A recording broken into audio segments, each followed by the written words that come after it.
Hello, আসসালামু আলাইকুম। আপনারা যারা এসএসসি পরীক্ষার্থী অধীর আগ্রহে বসে আছেন, তাদের রেজাল্ট পাবলিশড হবে 28 তারিখে। এর জন্য আপনারা রেজাল্টে কিভাবে দেখবেন? তো আপনি গুগলে গিয়ে যদি এভাবে সার্চ করেন, এখান থেকে এসএসসি 2026 লিখে যদি এন্টার করেন, এখানে অনেকগুলো ওয়েবসাইট আসবে। এখানে দেখতে পাচ্ছেন এডুকেশন বোর্ড রেজাল্ট ওয়েবসাইট। এটাতে গেলে আপনারা একটা সাইট পাবেন, নিচে আরেকটি ওয়েবসাইট আছে। এখানে গেলে আপনি আপনার রেজাল্টটি দেখতে পারবেন। তো দেখতেছি দুটো হচ্ছে দুই রকম।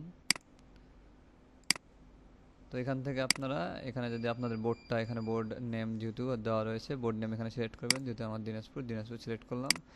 এরপর আপনারা যেহেতু এসএসসি পরীক্ষার্থী, এসএসসি সিলেক্ট করবেন এবং হচ্ছে এখানে পাসিং ইয়ার, যেহেতু আমি 12 সালের স্টুডেন্ট, সো আমি 12 সালেরটা সিলেক্ট করলাম। তো আপনাদের এখানে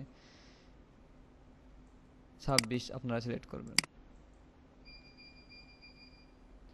এরপর এরপর আপনাকে এখান থেকে আপনাদের হচ্ছে ইন্ডিভিজুয়াল রেজাল্ট দেখতে গেলে আপনাকে এখানে ইন্ডিভিজুয়াল ডিটেলস রেজাল্টে ক্লিক করতে হবে। এরপর আপনার এখানে রোল দিতে হবে, রেজিস্ট্রেশন দিতে হবে। ধরেন আমি এখানে একটা রোল দিলাম, এখানে একটা রেজিস্ট্রেশন দিলাম। দেওয়ার পর এখানে যে আপনাদের যে নাম্বারটি আছে, এখানে দেখতেছেন 4980, এখানে 4980 যে রেজাল্টটি দেখতে হবে।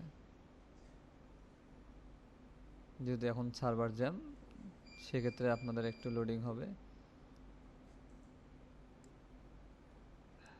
সেক্ষেত্রে আপনারা এখান থেকে আপনাদের বোর্ড নেম হচ্ছে দিনাজপুর, এখানে দিনাজপুর, যেহেতু আমাদের বোর্ড নেম দিনাজপুর সিলেক্ট করলাম। এখানে আপনার এসএসসি সিলেক্ট করবেন। আপনাদের পাসিং ইয়ার যেহেতু 26 সিলেক্ট করবেন। যেহেতু আমি এখানে 12 সালে একটি রেজাল্ট দেখতেছি, সেক্ষেত্রে 2012টা সিলেক্ট করছি। এখান থেকে আপনারা ইন্ডিভিজুয়ালি দেখার জন্য ইন্ডিভিজুয়াল রেজাল্ট সিলেক্ট করবেন, রোল নাম্বার দিবেন, রেজিস্ট্রেশন নাম্বার দিবেন। দেন আপনারা এখানে যে কোডটি আছে 8825, এখানে 8825 দিয়ে এখানে রেজাল্ট ভিউ করলে যখন রেজাল্টটি পাবলিশ হবে, তখন আপনারা সুন্দরভাবে এখানে আপনাদের রেজাল্ট ইন ডিটেলসে এভাবে দেখতে পারবেন।